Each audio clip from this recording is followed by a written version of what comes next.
It's a bit bright, isn't it? Oh.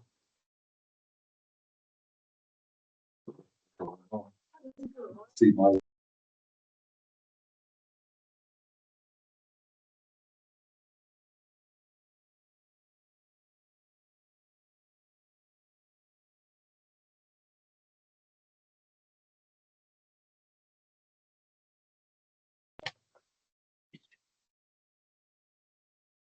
Good.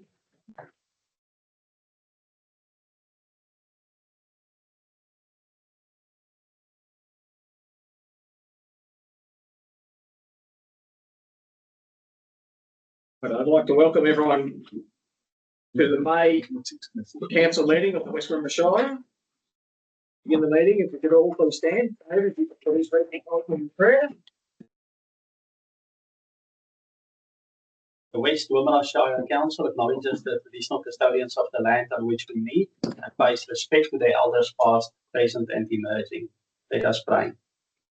Almighty God, we humbly ask your blessing upon this council. Guide and prosper our decisions to the advancement of your glory and the true welfare of the people of West Wimmera Shire. Amen.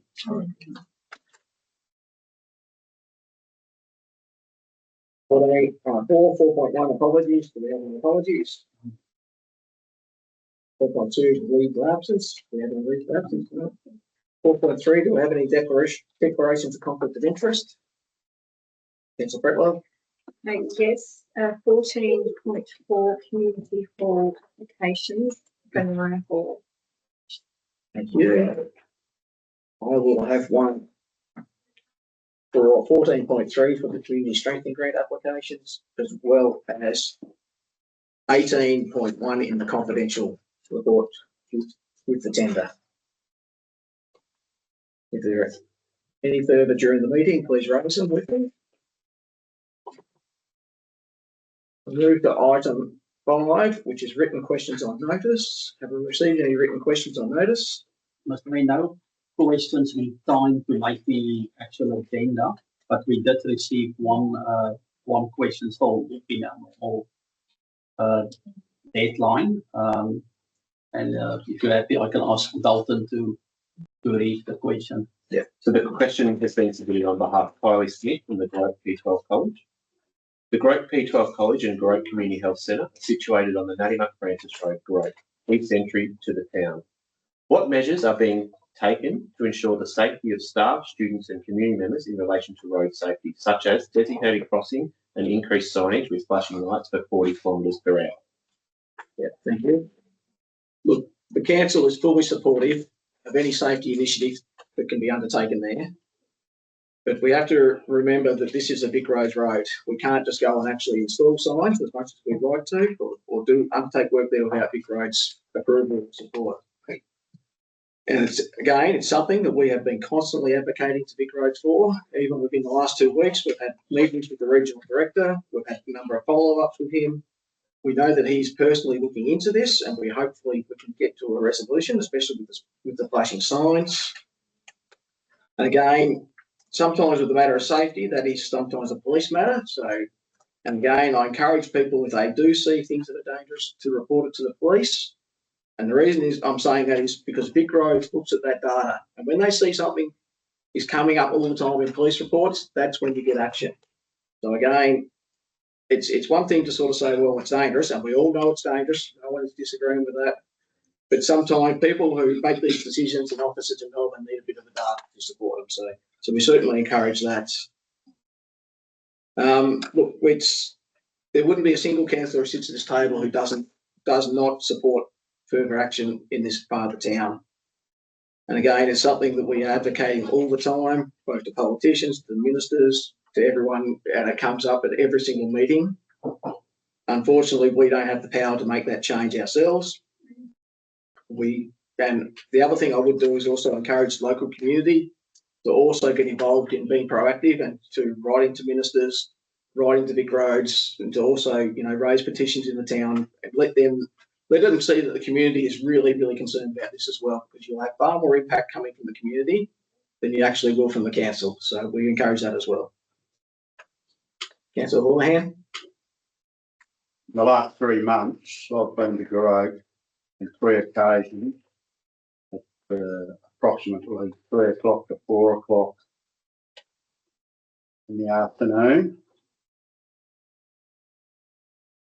It's extremely unsafe, the situation we're in there. You've only got to look out the back of the school and there's the railway line closed. So when the school was put up and the railway line was going, we had 6 ton tip of Bedford getting them.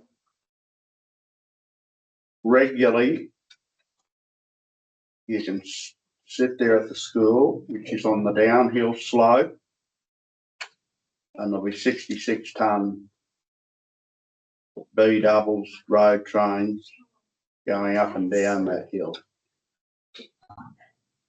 I just think we're in a situation where we need urgent action on this. We've got to get the minister there on site. What say we? That's what we've got to do. But it's not only the school situation. The footpath is on the school side of the road. The medical centre in Goroke is opposite the school, but for the people on their gophers, they've got to cross the road.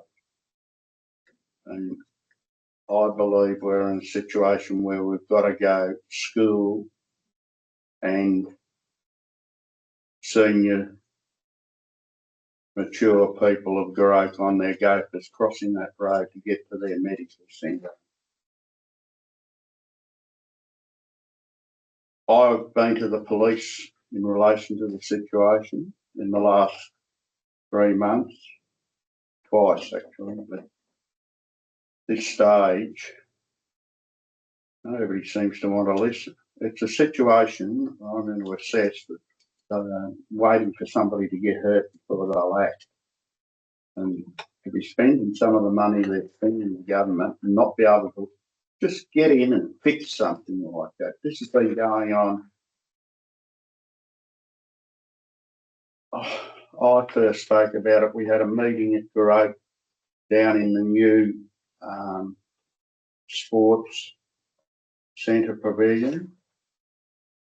And that'd be 4 years ago, would it be? 4 or 5 years ago. And look, basically nothing has happened. So I just think we've got to see if we can get a hold of the Minister for Transport and get him up on site and get him to have a look set up and not wait for something disastrous to happen. Thank you.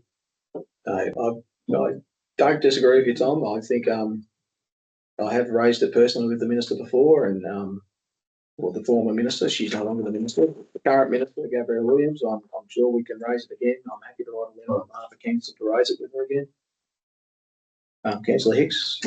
Yeah, just a quick comment, I guess. First of all, to thank the community for writing in via this question to council and refocusing our attention on the need and the situation there at the crossing. I think we all agree around this table that something needs to be done, but as it's been pointed out, it's not within our authority to put those in. It is a Vic Roads road, and I hope that you and the rest of the community realise that we have responded as quickly as possible to this question by writing to Vic Roads, to the regional director, and have got a, if you like, a positive response from him that he will look into it more clearly. But as has been pointed out, I think it's also a really good idea if you guys write to Vic Roads in Ballarat as well. And I'm sure that Brendan or his staff would be happy to provide the best email and letter address. If you are willing to send a letter in on behalf of the community, it will certainly support what we're doing and hopefully will support some action from Vic Roads and getting something done. I'm sure you've got the address, Brendan, if they need it. Have we received any other written questions? Not, we'll move on then. Item 5.2, verbal questions without notice. Mr. Gallery looking to ask questions? Well, we've got a motion, recommendation here to suspend standing orders. Is anyone prepared to suspend standing orders? Moved by councillor Pretlow, seconded by councillor Hicks. All in favour? That is carried. So the gallery is permitted to ask a couple of questions. You can have 2 questions each. There are some rules to it, but if you are looking to ask questions, if you're not going to ask questions, that's fine. We can move on. That's okay. Sorry to put you on the spot like that. No. We don't mind having a bit of interaction. Feel free to hang around afterwards anyway and have a chat with you as well. But we'll resume standing orders then. Is anyone prepared? Councillor Pretlow, councillor Hicks has moved. All in favour? Your shoulder. Wow. They carry. We'll move to item 6, the delegates' reports. I think the highlight for me for the last month has definitely been the Timber Towns meeting we had down in Parliaments. We were successful in getting into the rooms with 6 different political parties, and we really are thankful for their generosity at the time. But there was definitely a different feeling between which side of Parliament you're on. We would have had close to 20 members of the coalition come and talk to us. We had 2 members from Labor come and talk to us.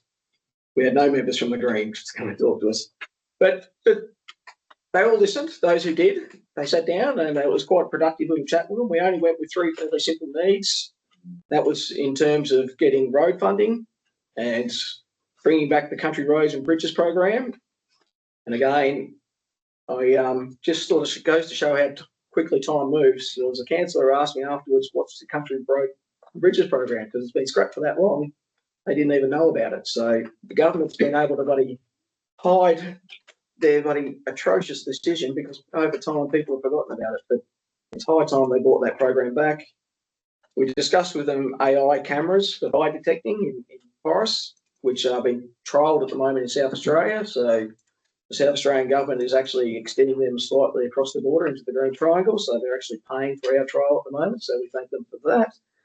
And the other thing is just a clearer national and state policy all on the same page when it comes to forestry and the fibre industries. And it's an important part for our shire with a number of plantations in the south of the shire, but in the wider region it provides a lot of jobs as well. So it's something that's quite important to us. And efforts to lock down and close down native timber industries have been very harmful to the state. And so it's important to get into Parliament and discuss that with them. The other things on there was Anzac Day. Again, there was a very good attendance there in Edenhope. And again, a terrific pair of speakers as well afterwards who came down. One was a former Edenhope local, a granddaughter of Evan Arnold down there. And they both spoke terrifically about their service in the Navy. It was fantastic. And it was just really highlighted just the sacrifice even today that soldiers are making for this country. That the time that they two have to spend apart from each other and all the rest of it, and you know, being able to come together only on special occasions like Anzac Day almost, it felt like. So again, we thank them for their service as well. The rest of it there we can take as read. Councillor Hobbs. Yeah, so as read, I didn't do the lunch and learn, but hopefully I can get a copy of that video recording. It hasn't come through yet. So it just clashed with another thing that I had on. I did, other than that, I also went to the Men's Shed for 10-year celebration, which was really, really good to see. And awesome to see their main fundraiser, which is this splitting machine that they've actually made and designed themselves too. Or I can't remember his first name, Mr. Dixon did anyway. The basketball, I've been called in to see the basketball that has had a 7-year hiatus and then is back with 36 kids registered. Actually, I think there's a few more since then. When I did the school badge ceremony, they've had 30 new kids start since the beginning of the year, which has been brilliant for them. I called in to see the new bakery as well. That is not that far away from opening, 7 part-time jobs happening there. And I saw with the motorbike event that was held in Edenhope just recently, like 380 meals to the Lake Wallace Hotel, which is that's a really good cash injection into that community. The bike show looked a little muddy. Mm-hmm. And the only other thing I've got to say is that I have been accepted onto the first 5 program with the Australian Rural Leadership Foundation. Congratulations. Councillor Hicks. Thank you, Mr Mayor. Just a couple of comments about Rail Freight Alliance, which was a meeting for a long line. I suppose one of the most significant topics was the disappointment, I think, by all Alliance members of the federal government deciding they're going to cancel the continuation or suspend the continuation of the Inland Rail. They will complete it from Melbourne to Parkes, but not continue at this stage from Parkes to Brisbane, which was the original intention. I suppose in some ways it's a little less of a disaster, if you like, for Victoria, because we can still get freight, when it's completed, get freight very quickly from Melbourne to Parkes to Perth, and that should streamline that. But the other part, which was from Melbourne to Brisbane, will not happen, and I think that's a great disappointment and will impact in years to come, both on the cost of freight moving interstate, but also will not alleviate the number of trucks that are required now and will increase in the future to move freight between here and Queensland. So I think that's a disappointment. I think there's opportunities for communities, for shires, and various states to continue to put pressure on the federal government to reevaluate their decision. Otherwise, Mr Mayor, it's as read. Thank you. Councillor Pretlow. As read, thank you, Mr Mayor. Thank you. Councillor Houlihan. On Anzac Day, started the day off 6 o'clock in the morning down at Durgan. Just a blatant dangerous drive to get there. A lot of the way I was 80 k's, it's slow. It's friendly skippies. Yeah, it's ridiculous. Got to Durgan, and it's just great to see these small towns and the way they remember the Anzac Day. There was a big crowd there, and congratulations to the Durgan volunteers and the way they ran it. It was a very well run Anzac Day. And then got back to Harrow, very well supported day there.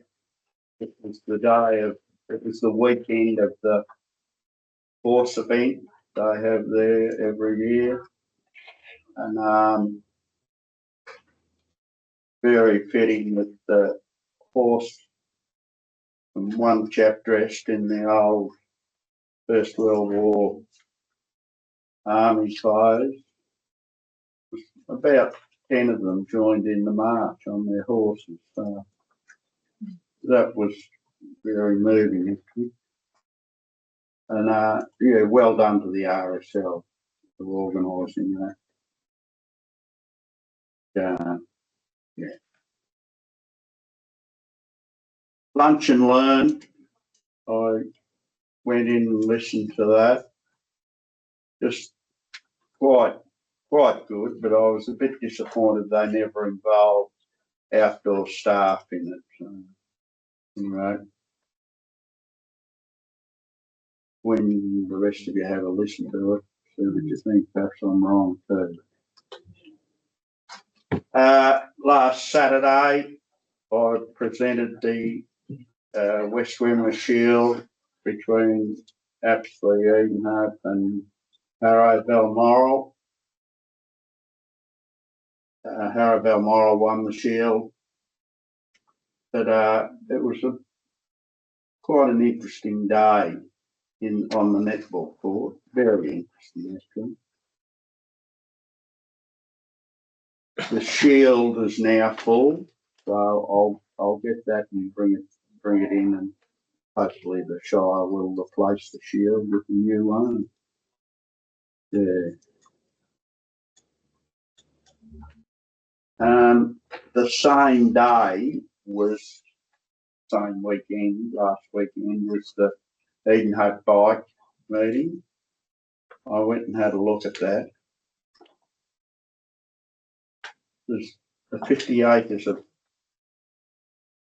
caravans, trailers, flash cars. Yeah, and they had an enormous crowd there, and at the football, that's all you could hear all day with these bikes. But an enormous crowd of people there. So congratulations to the Edenhope bikers. They've obviously, previously done a very good job of running that event, and that was shown out on Saturday, Sunday with the amount of people they had turn up. And it's just this great school crossing, been going to great. Just I invite everybody in this room to go and sit on that hill there, 3 o'clock in the afternoon, and just watch what happens. And you can see the urgency to get lights there. And it's not only, as the previous said, it's not only for the school children, it's for the medical centre and the senior people at Garage, and especially those in their go. Thank you, Mr. Mayor. Thank you, Councillor Orland. Mr. Mayor, with permission, I just want to add one thing. We've mentioned all the Anzac Day ceremonies, but we did add a wonderful Anzac Day ceremony in Garoak, and Dalton sort of represented council at that event, and I went to actually and exactly the same feedback. Really, it was an absolute wonderful day. So I think it's the same theme, Anzac Day across Australia. Was really a wonderful day and a wonderful event. Yeah, it was good to see so many people turn out for it. Shire-wide, not just community, but the councils and staff as well, also contributing, so we're involved. Item 7, condolences. I don't believe we have any. Item 8, confirmation of the previous minutes. We'll put 8.1 and 8.2 together. Moved by Councillor Hicks. Come on, Jody. Oh, Helen. Yeah, Helen, right. Sorry. Yeah, that's all right. Seconded by Councillor Hobbs. If there's no discussion, put it to the vote. All in favour, that is carried. We have no business arising. We have no notice of motion. We have no forum record. We have no deputation for petitions. We move to item 13, the Chief Executive Officer, 13.1, the quarterly budget report. Thank you, Mr. Mayor. I'll ask Dalton and Jason is online to take us through. Jason is online and he'll jump in a sec. I'll just introduce it. We are presenting the quarterly budget report and annual plan update for Q3 ending 31st of March. We're tracking along reasonably well, particularly in regards to our profit and loss or financial performance for the period. We are 10% behind in terms of revenue recognition. A large chunk of that is our financial assistance grants was received 50% upfront last financial year. We are anticipating that we will receive financial assistance grants early for next year. Again, consistent with the 50%, same as last year. We have heard some small amount of information coming out of the federal budget that could be up to 80%. While it will provide a cash injection to our organisation, it's really difficult for us to manage our cash flow with the change in policy each year. Again, so it is welcome that we receive the money, but when our auditors expect us to recognise that revenue or that cash in the year it's received, it actually does play with our financial performance. It's likely we'll have a really positive financial performance this year because of it, but it'll also set us, could be up to a couple of $1 million behind for next year's budget, which we are currently at for community consultation. So it does provide some level of difficulties. Operational expenses remain reasonably well contained. We are under budget in terms of our operational expenditure. We are seeing some materials and services, particularly materials around road construction and maintenance, be delayed because of the increase in fuel price. That is obviously has an increase in the transport of those materials, but also the generation of materials, rock crushers, and that use diesel, as you can imagine.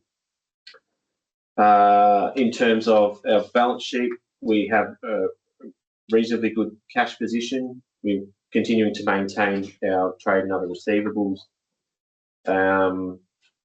which is reasonably consistent with the end of last year and this time last year as well. And then our capital works is where we probably do have some issues in terms of the way we're reporting. There may be some questions, and Brendan may want to jump in as well. But we have reported 32% of our capital works completed at 75% of the way through the year. We are experiencing significant delays in receiving invoices for materials for capital works.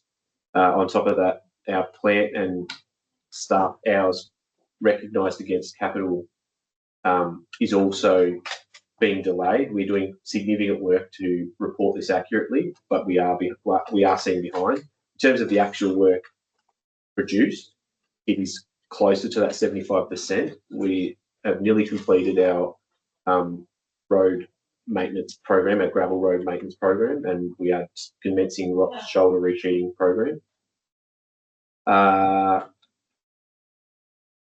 In saying that, we will likely carry over some of our works because of our additional Vic Roads work. We have prioritised our Vic Road work. The Vic Roads contract is due to end at the end of this year. So we are trying to make the most of that work while we have it, which actually produces additional revenue to our organisation. Jason, have you got anything to add? No, I think you've pretty much covered everything that I was going to say as well. Thank you, Dalton.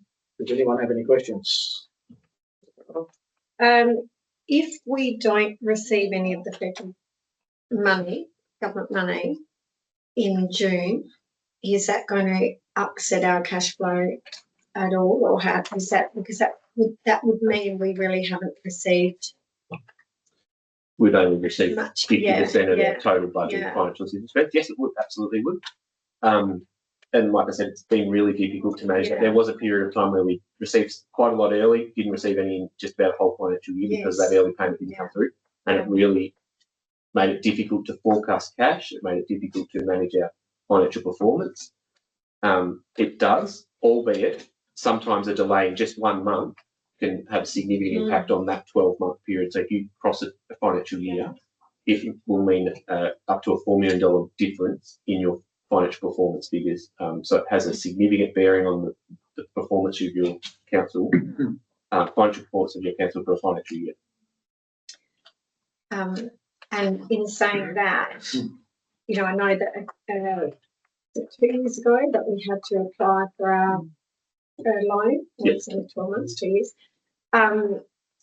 But in here, you see that's really benefited us with our interest income. We've got further interest income than what we've anticipated in the interest expense. And I know we're only putting, or we're reducing that to 500,000, our repayment. Yeah, so that 500,000. Do you think that we're tracking along okay to be even paying that back? Yeah, so I'll explain that further. So we had anticipated on paying up to $1 million this financial year because things were looking reasonably well, expenses remained contained. We'd also received an additional grant, which is in the report, that we hadn't anticipated or hadn't budgeted for, and that includes Growth AFL lights, Canova Bowls, and Greg swimming pool. Because of the change in the fuel price, which had it probably up to a $200,000 to $300,000 increase in our fuel price this year, it's likely that $1 million may be closer to $500,000 loan repayment, and we're still anticipating a $500,000 loan repayment next financial year. So while we had to make some restraints or forecasts, lower some of our forecasts, we are still in a reasonably healthy position, providing we receive our financial assistance grants on time, and that remains consistent in the future. It is extremely important. I can't stress how important that is, that we receive consistency in those payments. And the other question I have, on our capital works program, there's certain lines there or items that actually our progress is 0. So obviously there's things that I realise this is only reported up to the end of March, but are we likely to get those roads? Are they being active now or action now, or are we, we further along? Are those things still 0? Like you noted the shoulder resheeting, because that's on the zero here, but obviously we're starting to work through that with our works team. Through the chair, yes, yes, shoulder shooting is showing 0 to end of March. Yeah. We didn't start it until probably near the end of April. Yeah. So the crews, that's 5 grader crews. We worked through the year on the resheeting program largely. So there's 42 roads we resheeted. There's 26 on this list. There's another 7 completed since this report, and then the remaining 7 to be involved. All of the what I call the reconstruction project, so that's Moree Road, actually being on the corner. Moree Road's completely finished and final seal done. Actually is done for what we plan to do this financial year. We don't want to open up the inside of the current seal coming into winter. Yeah. So we're going to defer that till the forthcoming spring and finish that. So there will be a carryover with that. That's a fairly big project. It's about $800,000 job. There'll be 200,000 that's guardrail, and that can't happen until the final seal modified. So the final seals on that list, there's 6 final seals that's happening this week. I think Councillor Hobbs said she came in this morning to go through one of them. Yeah. Okay. Got a bit excited. Another question, just one more. So Dalton, you mentioned our unsealed roads. Is what we're doing on our unsealed roads is about complete? Is that right? So the Or- resheeting, I think that's what Brendan's talking about. Is put 7 to go. So. Yeah, right. And this is not part of the report, I haven't shown the councillors, but we are tracking the mapping of where the roads are being done now. That's the directive data from the telemetry from the graders. So that's all the roads we've worked on. Yeah. And there's still more to do. Yeah. All right, thank you. Yes, Alex. Mr. Mayor, I've got someone who's going to comment on a question. I'm not sure how it's going to come out. I'll phrase it as a question. I'll phrase it as a question. Is it true that every shire that relies significantly on federal government money will be in the same situation as us, in that we're all trying to anticipate when those funds might come through, and therefore the effects of the timing of the payment of funds on the overall balance sheets, whether it's this year, next year, or wherever, that we're not in a unique position. There are many shires that will be facing the same dilemma. So sort of the answer is a very non-answerish, and Jason will be able to provide more detail on this because he actually went to a session where they showed you how they were going to calculate for next year. But in terms of context, you need to understand is that we are one of the smallest shires in Victoria, which means we are one of the biggest receivers of financial assistance grant. So that magnifying glass on us is significant. And it's more significant to us than maybe a metropolitan shire that relies very little on. Yeah, so for Melbourne Metropolitan Shire, they might receive, I don't know the exact numbers, but a couple $100,000. We're talking nearly $8 million for a shire our size. So, yeah. Yeah, larger councils, it's just such a small, minute percentage of their budget. For us, it makes out a massive percentage of our budget. Without dumping in our neighbouring shires, Hindmarsh is probably looking at the same thing. Maybe Yarra-Yamba, Bullock, yes, Southern Grampians, they'll all be facing the same sort of dilemma where that federal money is a significant contribution to their overall budget.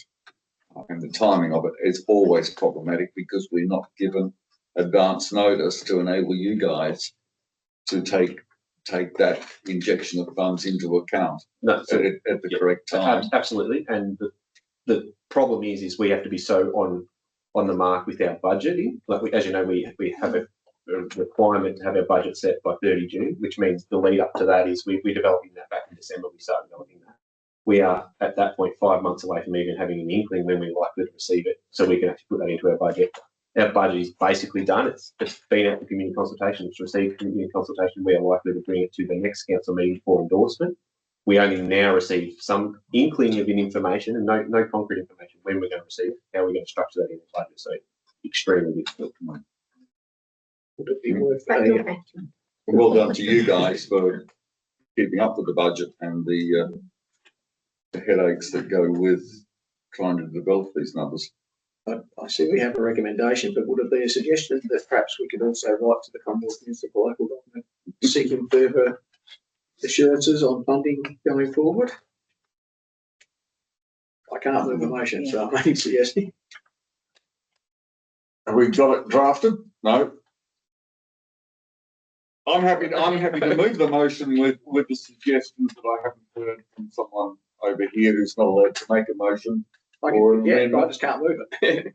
But yeah, I'm happy to add that and move the motion. Right to the federal level. And the girls will have it on tape. Sorry, the Did you pick up the additional part to the motion then? That's fine. It's fine. I'm happy to second that. That's seconded by Councillor Fretler. Does the mover wish to speak to the motion? no, I think we've discussed it in reasonable detail, and I'll just make the comment again to thank Dalton and Jason and team for preparing the budgets, the estimates, and things, so that everyone in the Shire, including the councillors, are aware of the financial situation. Anyone wish to speak? No. Anyone else wish to speak to the motion for or against? Just for thank you to the staff for the job that's been done on the budget.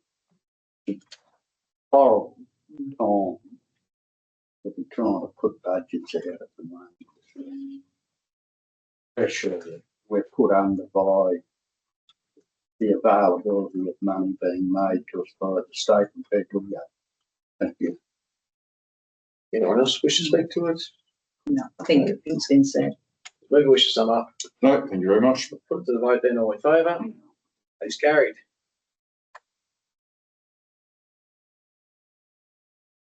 Move to 14.1, the S11A instrument of appointment and authorisation. Thank you, Mr. Mayor. Fifth report presents an instrument of appointment.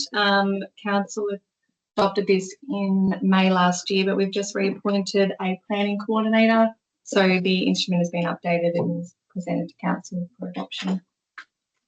Are there any questions? I'm happy to move the Oh, hang recommendation. on, I've got a question. Yeah. So I know that this has come to us because we've just updated or you know, somebody else in the position, but I was always on the understanding that this was to the position rather than Yeah, the so person. an instrument of delegation is to a position. This one's an instrument of authorisation, which is to a person. Yeah, So under the Planning Yeah. Environment Act that we're required to that we're required to an do that. appointment to like an authorisation to a person. Person. Yeah. Okay. Yep. Thank you. Councillor Hicks, you're prepared to move? I was gurgling that I would be happy to move the opposite recommendation. Anyone prepared to second? Seconded by Councillor Pretwell. Oh, sorry. Got to be quicker. This sort All the of pressure on slightly Scotty. wrong way here. Is there any discussion required? If not, we'll put that to the vote. All in favour? That is carried.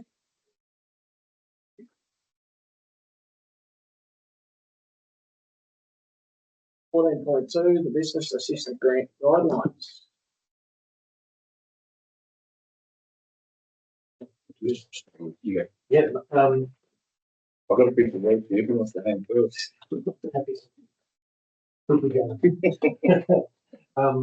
so we've, I put a proposal for a change to the business assistance grant guidelines and a change of the name to better reflect what the business grants are all about. So the changes to the small business development grant guidelines. We've included an equivalent which the previous business didn't have. So from the equivalent in that, the key points to these guidelines are the include 2 to 1 subsidy. So the councils to bring the applicants. I believe it gives a true reflection of the importance of the person going for a grant. The recommendation is that council wants the name change and adopts the small business development guidelines as written. Are there any questions? Councillor Pretwell. Is that the main change to this? Is the 2 to 1? Is there anything else in here that I've? So the key changes, revised guidelines more clearly position the grant as an economic tool to focus on job creation, local investment, funding envelopes capped at 10,000 per business, with mandatory co-contribution of $1 from the applicant. So that is the main one. New and clarified eligibility requirements. Online businesses are included in this, but there must be in the so the headquarters must be physically in the shire. So you can't have John Hutchins living in South Australia and trying to get a business grant from you guys. So it's very much within the Westminster Shire. And there are within the guidelines there are a number of key factors around online businesses. It's a key these days. We're not going to get away from it. Eligible and eligibility activities are now more clearly defined than before. The assessment process is now more transparent, so that we don't see one person look at the business grants and provide reports of council. We're going to get a number of other departments involved because a lot of business doesn't just revolve around economic development. It revolves around planning. It revolves around access. So we'll have somebody from the planning department, somebody from White Department, somebody from Urban Works Department meeting, so we can go through these and provide council with a much more succinct recommendation for councillors to deliberate on. It's a not small money that we're talking about. For the money. So we want to make the recommendations achievable in a council meeting form. You got a question? No, I'm happy to move that. Second. Moved. Seconded by councillor Hobbs. Oh, Geez. geez. I was going to ask a question. Oh, That's you okay. asked No, to no, it's go. okay. It's fine. You can still ask questions. Well, I was just going to say that it's up to $10,000, but isn't the total funding pool only 20,000 for the year? Is that roughly what it is? It's Or 40,000 for the year. 40,000. Yeah. That's potentially up to 4 businesses that So get funded 4 every businesses, year. Or more.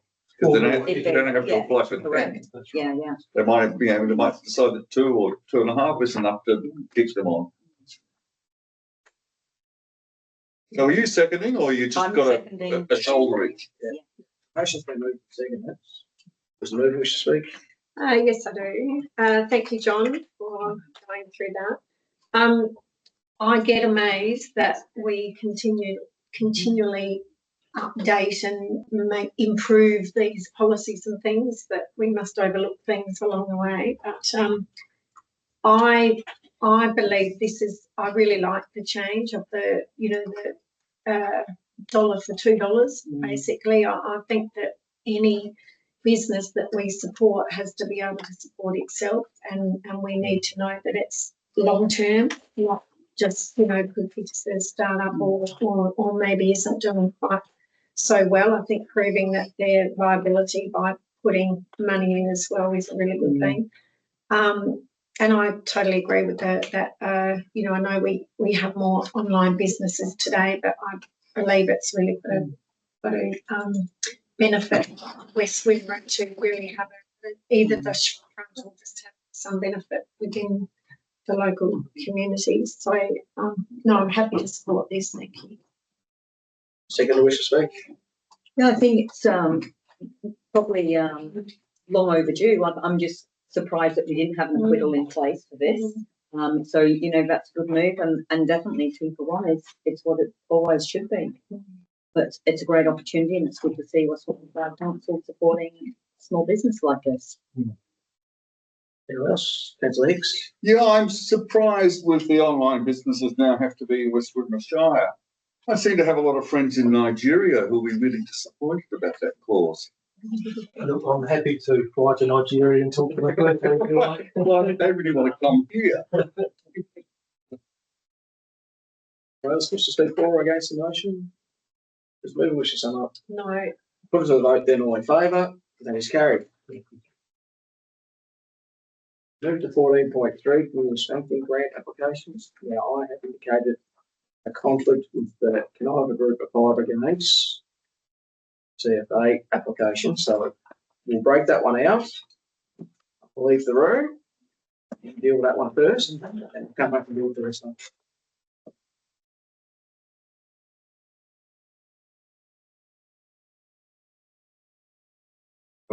All right, yep. So you would So come back. you have the Canova Group of Fire Brigades have put in their total project cost is $13.39, council contribution of $8.93, applicants cash contribution is $4.46.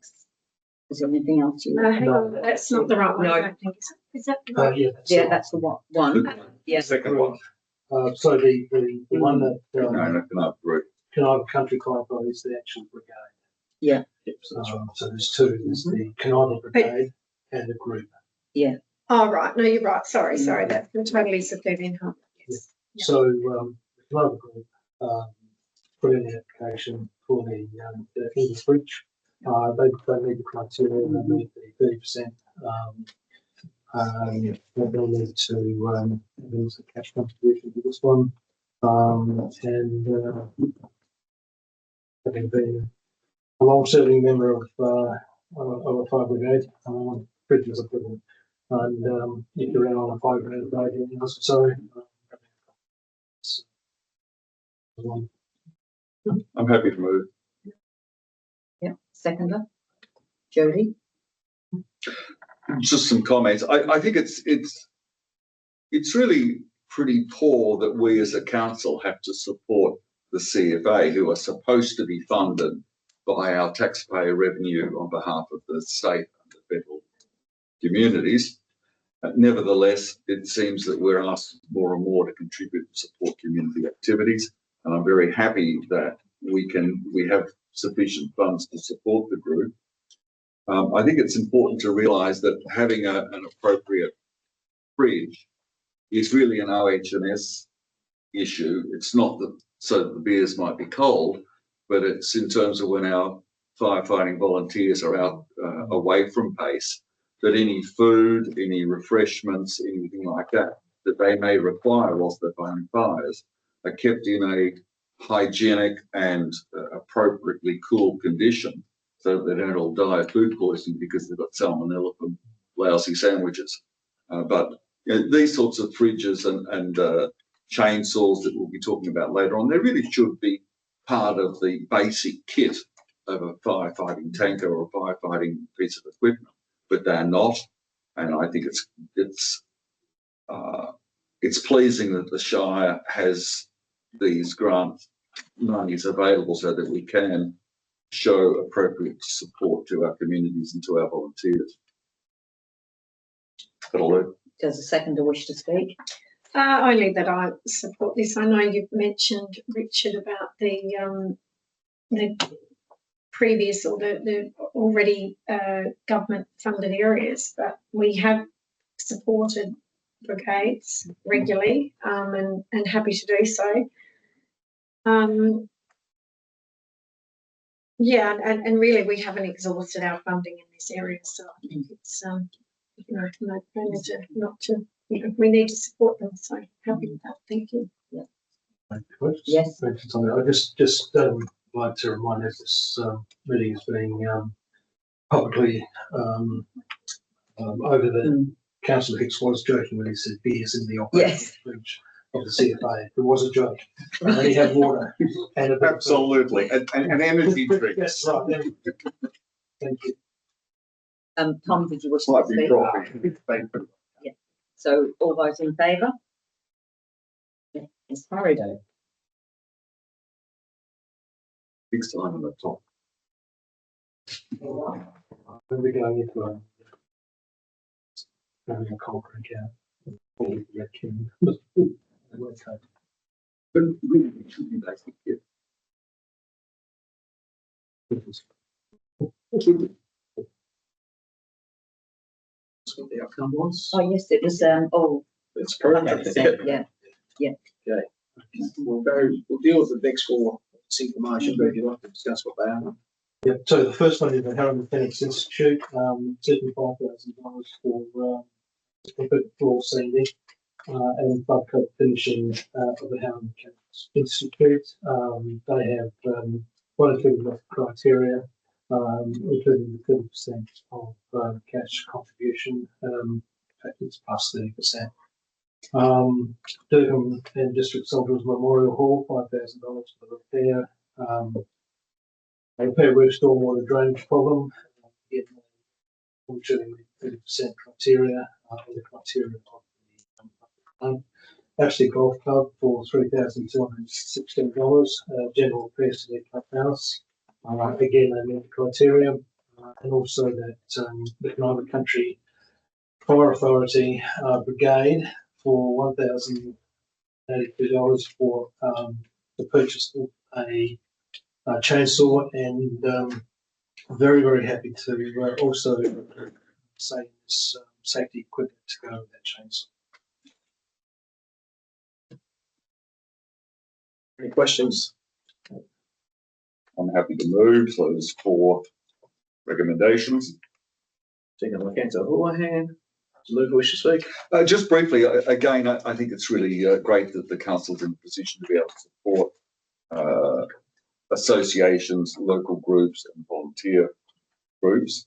I do note that we have almost spent all the allocated budget for this financial year. We were just a little bit short, and I think it probably shows that the funds that we put into this scheme are probably of an appropriate amount. And I encourage other groups next financial year to consider what equipment or what equipment that the Shire might be able to help them with to strengthen, to benefit their own groups and associations. The funds hopefully will be available, similar funds will be available next year to support communities. Second wish to speak?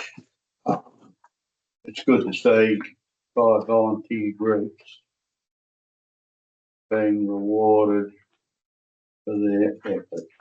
Thank you. Anyone else wish to speak? Right. Yeah, just to reiterate what everyone else has said. And also just to draw your attention to the fact that the total funding, as Councillor has said, is just over 15,000 from 20,000. So there's a little bit of money that was left over.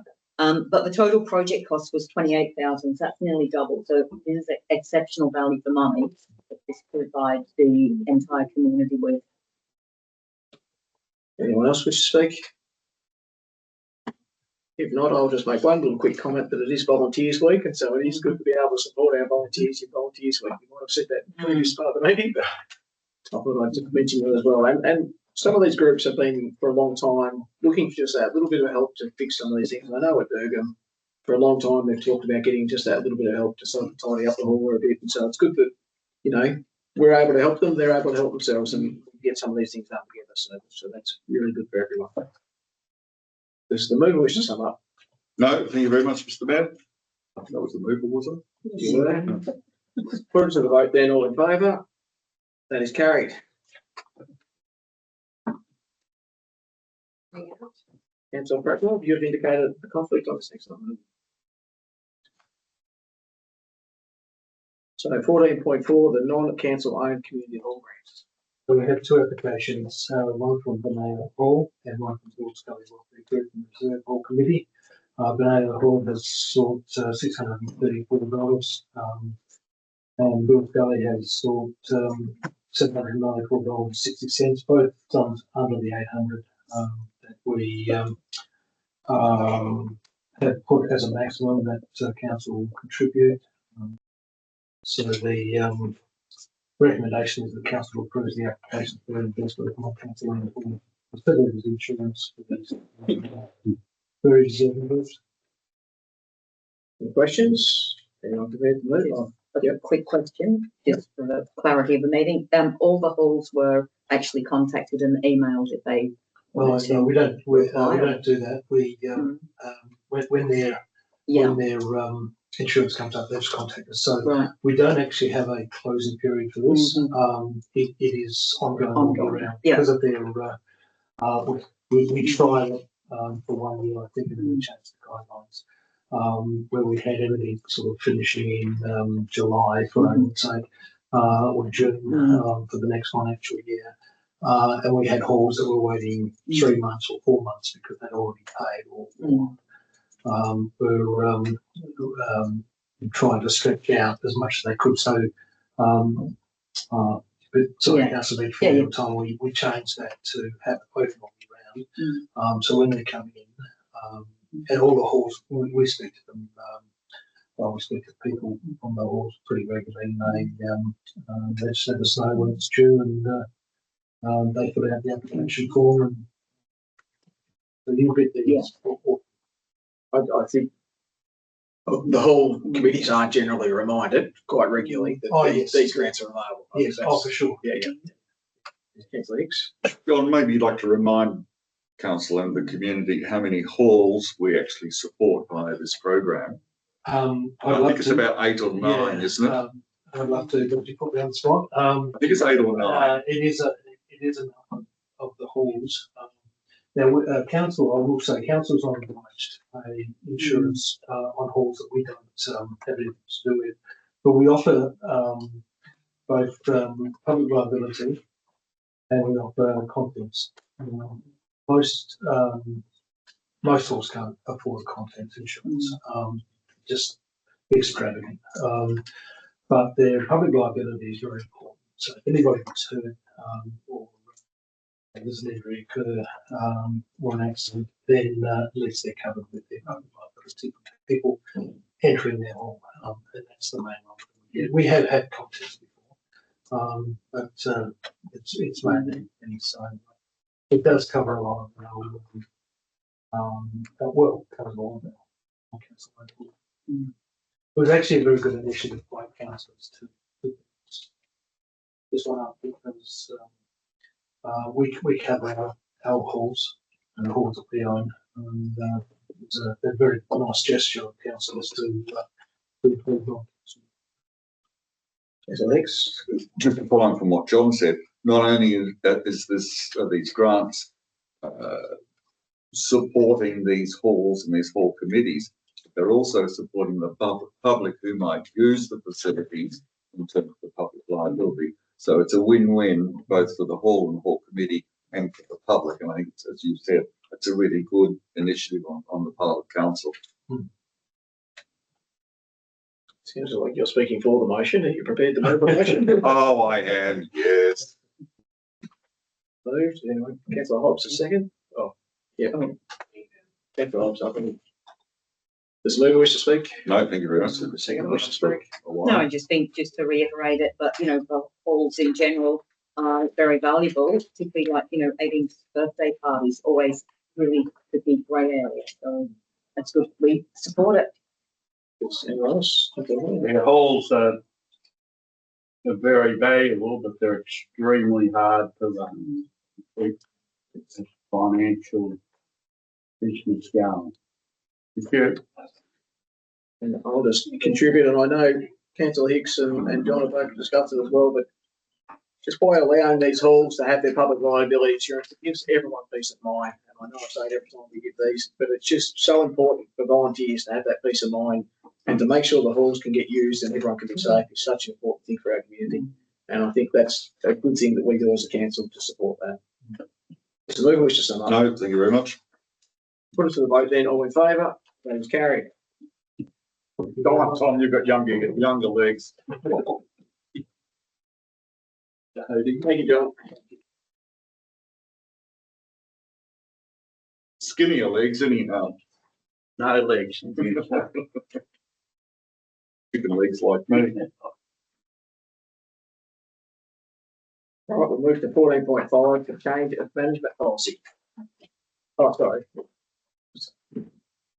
for it. I think it's fair. They weren't. The change management policy was due for review. The change management policy was last reviewed in August 2020. The scope of this policy is particularly around IT, implementation of, say, new systems or programs. It has a pretty narrow scope, the policy.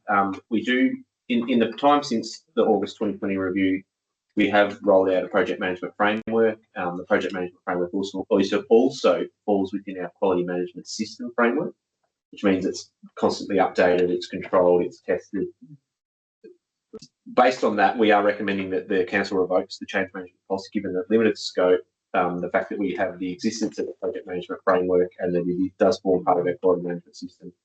It is in excess of what we need and require, and good governance and good project management framework will essentially control good change management within the organisation. Are there any questions? I'm happy to move the offer as a recommendation, especially when it's revoking the policy. So moved. General Peter, seconded by Councillor Prickland. I think I've just said it. I'd great to revoke a policy because we've got so many damn policies. One less will be a delay. Second, Mr. Sweet. I will agree with that, and obviously things change and adapt along the way, and if we've got this covered elsewhere, I don't see why we're worried up in Anyone else wish to speak? No, I'm just saying it's surplus to requirement, really. Yes. Move or wish to sum up? No, thank you very much. Put it to the vote, all in favour, that is carried.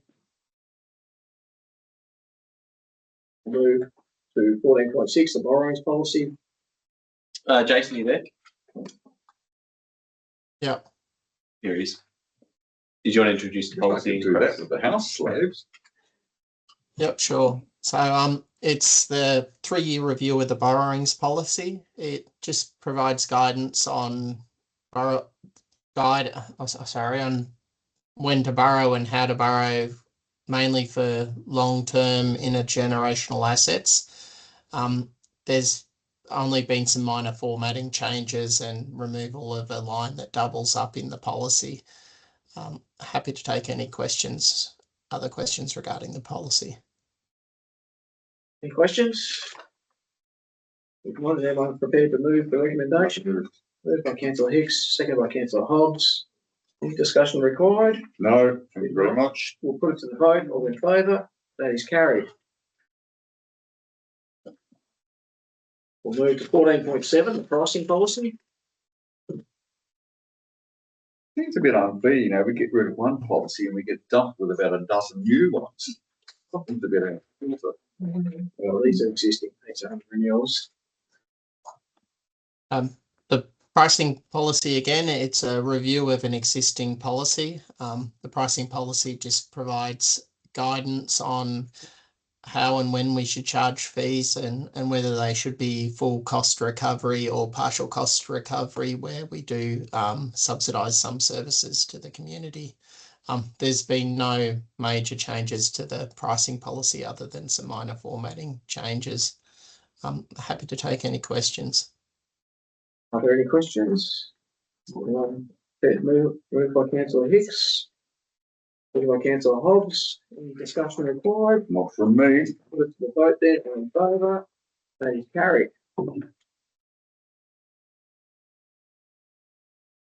14.8, the asset capitalisation policy. And again, I'll take it as read, but the asset capitalisation policy, under the accounting standards, we're required to have a dollar limit specified for when we'll capitalise assets versus expensing them as maintenance in our operating for the year.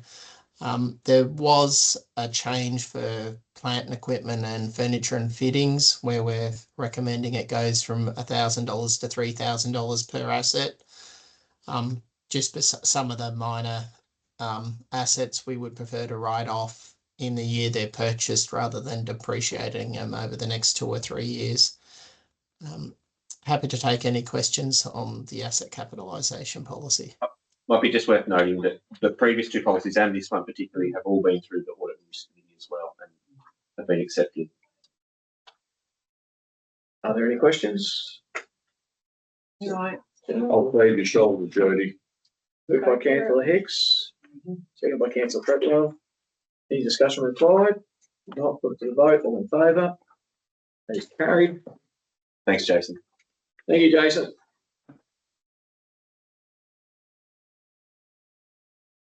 Move to item 15.1, the environmental policy. Mr. Mayor, so again, this is a review of an existing policy. Which was due for review. Where it was behind. I think the reason it was put on the third basket was probably staff wondering how do we want to approach this. The existing policy was pretty much a shell document that said we'll write an environmental plan and the plan will set clear policy direction. What we've identified is we live in a world now where most of it, or all of our environmental principles are governed by other forms of legislation. Council planning scheme, other levels of government legislation. So we've identified this policy as a surplus to council's requirement, and we recommend we revoke the policy. Are there any questions? Delighted to move the Moved by councillor Hicks, second by councillor Hobbs. Is there any discussion required? No, I think it's been well explained that a lot of the environmental policies are covered by state or federal legislation, and this policy that we're voting on now is really an obsolete situation. It's no longer required. Second wish to Can speak? I make a comment around this as well? Yeah. I find it really disappointing though that this area is taken out of our hands, because I feel that, you know, we live in a, you know, our world is very different to what happens in the middle of Melbourne. And I just hope that by us not having anything in this area, I know we didn't really have much in this area because everything is taken out of our hands, but you just don't want rules and regulations that don't fit with what goes on in our part of the world to cost us developing and our business, you know, different business opportunities, because we all know this is a contentious little area within environmental overlays and different things that we come along and things that are mandated on us. And I understand there's reason and that things are fit for purpose from time to time, but sometimes I believe that we should have some say and control in this area. That you know, I just hope by revoking, I know we didn't have much in this area, but that we're not throwing ourselves completely to be controlled elsewhere from the tiers above us. So yeah, that's, I guess, yeah.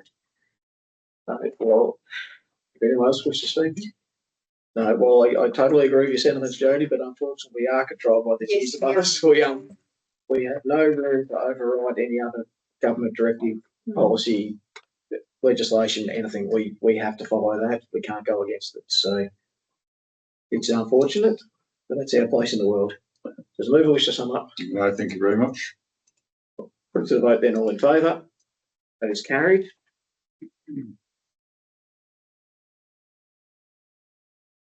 (15.2) the play space policy.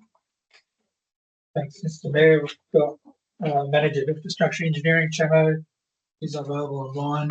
Chamo, do you want to present the report? Yeah, I'm happy to present, Brendan.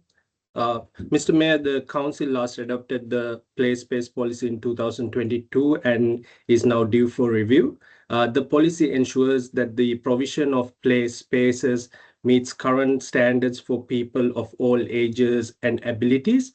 Council is responsible for the development, installation and maintenance of play spaces in accordance with the current Australian standards, presenting the reviewed policy for adoption with minor changes. Jamo, are there any questions? Happy to move the officer recommendations. I move. Second by councillor Treadwell.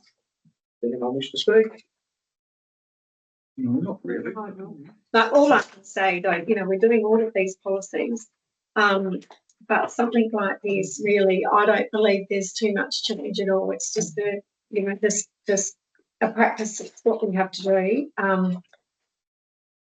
You know, just review them regularly. But yeah, I don't think there's too much in here that really even changes any meaning. It's just a more favourable word at the time. Would that be right? Yeah. Yeah. I was just going to a comment, just building on what you were saying, Jodie, like just one of those examples, which is a really, really good move. So rather than saying council will endeavour to develop a maintenance plan, now it's saying council will implement a maintenance plan. So subtle changes like that is, you know, language is everything, isn't it? Yeah. Yes. Anyone else wish to speak?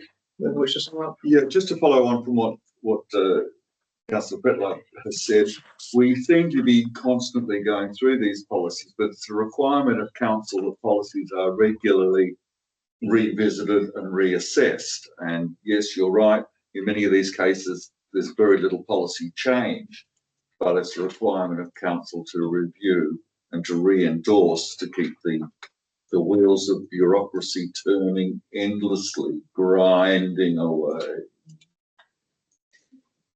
Very good. I'll put it to the vote then. All in favour? That is carried. Must be really like 15.3, the recreation policy. And Mr. Mayor will have it for Chamo to present this one. Mr. Mayor, the recreation policy is now due for review. The purpose of this policy is to ensure that adequate provision and management is given to promote the use of recreational facilities to support fitness, overall health, and social connection. It also reinforces council's responsibility to manage risks, maintain and inspect recreation facilities in accordance with the council service standards.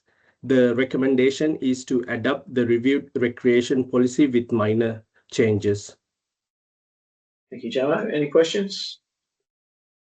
I'm prepared to move. Oh, I am. Councillor Hobbs, you'll. Yeah, I'm Councillor Hobbs, move. yeah, You've moved it. I'll move it. Sorry, I was going to ask a question, but I'll move it You anyway. can see your arm waving frantically in the air. I'll second it. Yeah. Thanks. The motion's been seconded. Did you want to ask a question? Well, I was just going to, just for the sake of it, just so this, what we were talking in our pre-meeting, is that this is now including all of that fitness stuff. The fitness equipment is covered under this policy and not the playground policy that we just talked about. Is that correct? Bit of both, Councillor Hobbs. So it is covered under play space policy plus the recreation policy. Right. Sure. No. And again, just in, did you wish to speak? Yep, to the motion, happy with all of that. Just really, it is minor changes. Second wish to speak. Anyone else wish to speak? Who wishes to sum up? Put it to the vote then. All in favour? That's carried. Okay. Back to 15.4, the Canaiva Recreation Reserve Facilities Design. Thanks, Mr. Mayor. So this report outlines some work that the projects team has recently completed. Council was successful in getting funding grant through the planning stream of Victorian Government for the sports facilities at Canaiva Recreation Reserve. The team have completed schematic drawings, schematic plans and initial cost estimates for 4 different facility upgrades at the reserve, including the cricket training nets and storage, the hockey field and sports lighting, the hockey change rooms and amenities, and the netball AFL female-friendly change rooms. The report is asking council to endorse the detailed schematic plans so we can equip this funding stream for the Canaiva Recreation Reserve. Are there any questions? Councillor Hicks. I appreciate all the work that's gone behind the drawing up of these plans and suggested expansion or improvement of facilities. My question really is, in the future, if funding is available, are these for designs or whatever, can they be modified at that time of funding, or are we absolutely locked into having to go ahead with what we're about to endorse? Councillor, they can be modified.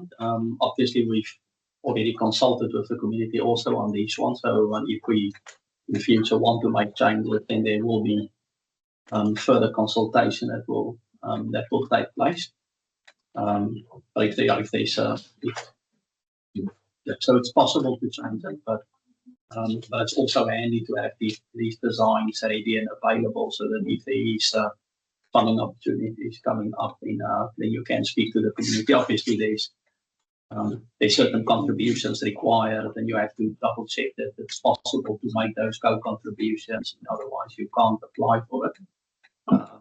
But in some circumstances, it might be possible to make changes to bring it within those contributions. Keeping in mind that if you receive money from a funding body, that you also have to comply with certain standards. And unfortunately, you can't go. A lot of instances, you can't go below those standards, and that sometimes forces you to go for certain designs. But there is a level of flexibility. To follow on, Mr. Mayor, if I may, the reason behind my question was that I think we're aware that these 4 projects involve rather considerable amounts of money. And what concerns me, if we can't get the full amount, but with some minor modifications, we might be able to fit the activity within a budget somewhat smaller, then in consultation with the sporting bodies, we might all agree that something that still conforms to government requirements, but is maybe a little less grandiose. That, you know, is it better to have the facility upgraded rather than no facility and have to wait? So that was the reason behind the question, because we know some of these costings are great if we get them, but it's getting harder and harder, as we know, to get government support. Yeah. And I think it's really case by case. In some instances, the requirements are so set you can't remove anything out of that scope of work, and you're either in or out. You either go for it or you can't. Sometimes you're lucky, and there is a little bit of play sort of in that scope, and you can make that change. So I think at the time that there's a funding opportunity, then we will have that conversation. We will double check contributions. But yeah, sometimes it might be possible, sometimes not. And but yeah, that's unfortunately not within our control. I'm happy to move the opposite recommendation. Thanks, moved. Seconded by Councillor Pretlow. Move, wish to speak? Only to say that it's great that we've got these committee plans drawn up. I congratulate the various sporting bodies in being proactive in the development of plans, and I really do hope that we get the funding that's required to progress these facilities. We in the country should not be treated as second-rate citizens because of our isolation or small population, and it would be, and I think, you know, we should expect to get the same facilities and access to those facilities as those in the city might enjoy. And so the plans look great. The overall development of the facility looks incredible. Let's just hope that funding becomes available, and these 4 activities plus other activities that we're looking at within the Shire can get the funding and support that we can move forward and construct. Second, wish to speak? Yes, I do. Just support what Councillor Hicks has just said. It seems to be that, well, this is the way that the funding, you know, the only way to get any funding, we've done it in all of our towns. A lot of our sporting facilities have come through this type, you know, you have to have your ducks in a row and, you know, your plans all set out. to even get looked at for any of these upgrades or new facilities. I'm anticipating not all of this will get up for whatever reason, but if we don't have it here and don't have, don't have the support of the council to have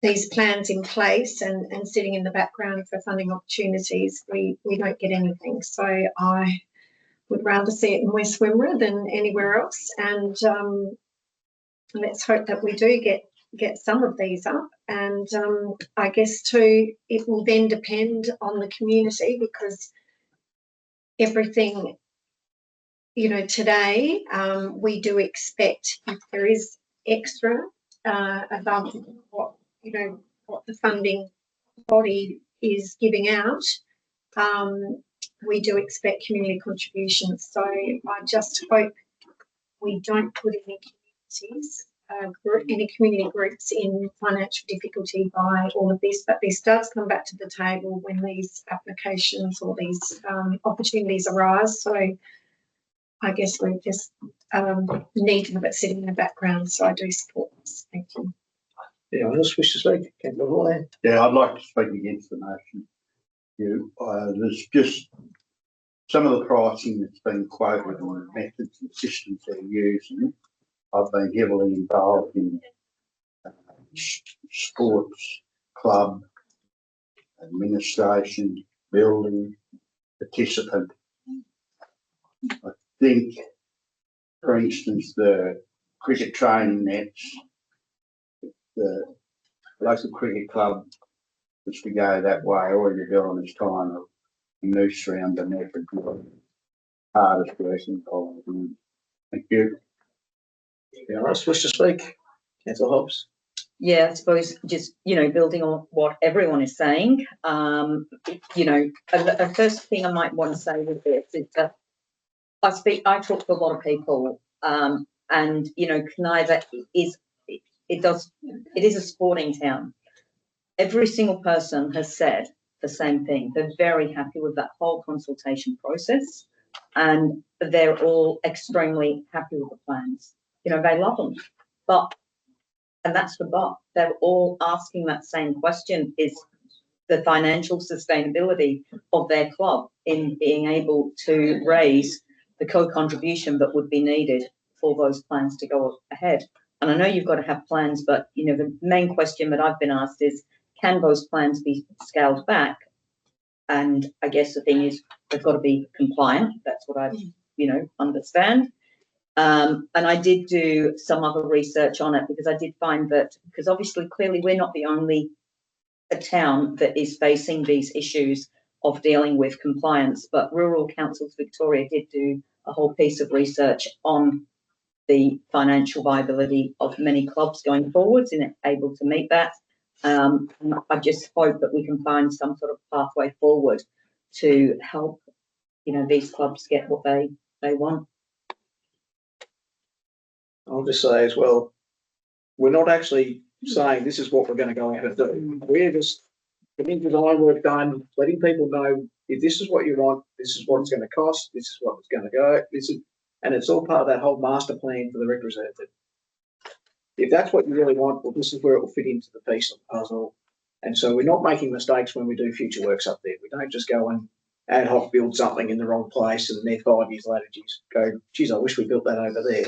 It's all part of that sort of strategy around this. It's not a thing that we're just going to go charging ahead of it. We got grant money to get this design work done. So we're taking advantage of that.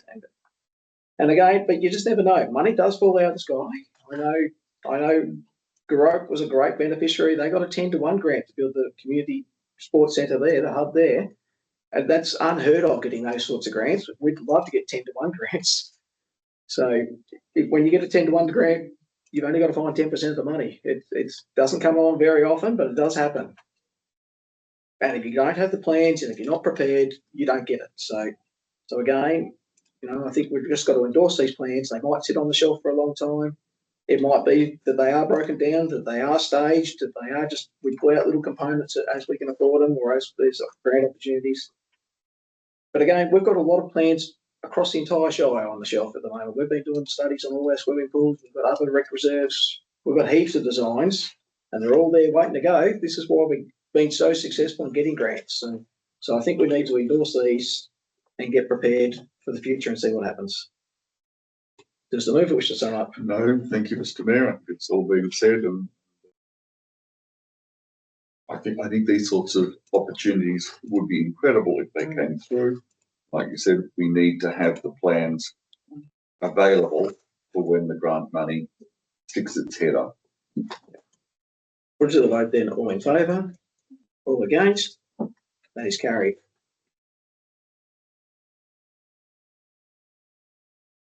15.5, the Flexible Local Transport Solutions Program. Mr. Mayor, again, this is another opportunity required for funding through the Flexible Local Transport Solutions Program. It's a fairly broad stream of funding, but in this case, we've spoken to the funding body about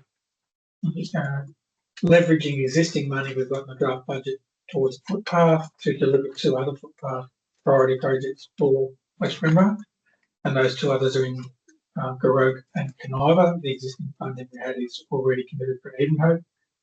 So if we were successful, we can leverage 75,900 already allocated to the draft budget to deliver. I think it's about 185,000.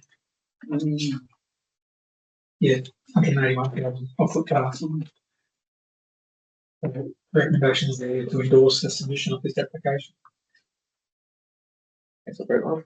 I'm happy to move the recommendation. Second by Councillor Hicks. Any discussion required? I'm just going to add that, you know, in our situation here in West Wimmera, when our revenue from our rates is 1/3 of our expenditure, this is how we get things done. We have to, and we rely on external funding. So if we don't take advantage of, you know, all of the little bits and pieces that pop up, we'll have nothing here. So I'm very supportive. Thank you. Councillor Hicks. Yeah, just to add, you know, the Shire over, as long as I've been on Shire, sort of within the 10 years or whatever, council then and prior to that have continually slowly chipped away at building new footpaths, guttering and facilities like that. And in the past, we've often had to pay for it using 100% council money. But I think the opportunity to get some grant money shouldn't be overlooked, and it will supplement our plans for footpaths. And if we get it, it's great. It's extra money, and it means we can do a little bit more. Yeah, I wish to speak. As always. Yep. No, I think it's excellent. I did look up all of these footpaths on Google Maps, and yeah, good to see they've been prioritised. I did wonder whether Phillips Street near the school could be prioritised in the future, but when you look on Google Maps, you know, you can actually see people walking in the middle of the road, and particularly that Webb Street one on Caniva. You've got all of that traffic going straight into the rec reserve constantly. So it will finish off that little area that you've done last year. Anyone else wish to speak? I do just want to make one little point here. We're talking about the cost of everything. We're talking $180,000 to build 450 metres of footpathing. So we'll go back to the start of the meeting, and when we're talking about how we're going to solve this problem with Garogue, again, there's going to be very high cost involved potentially. So people just want to be mindful of that as well. Yeah, happy to support this application. Does the mover wish to sum up? Two moved. I think you did.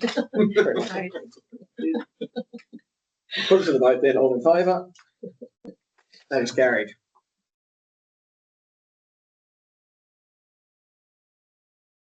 We have one item on the ceiling schedule for noting.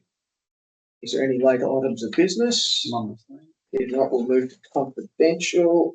There is a recommendation for confidential regarding the Caniva Synthetic Bowling Green and Superworks tender. Councillor Pretlow, you're seconded by Councillor Hicks. All those in favour? That is carried. Mr. Mayor, can I make a suggestion that we have a 5-minute break to talk with our guests before we go into this? Can we do that? Very small. We'll have a quick, Oh, we'll have a very quick break. That'll be fine. I won't be in the meeting anyway. So if we start at 40, you have to start at 40. there was- No, we don't have. Close meeting. We'll be in half an hour anyway, but, So well, I'll invite the guests just to wait outside. If they want to have a chat to us, up to them. They might want to go home. More fun. all right, then.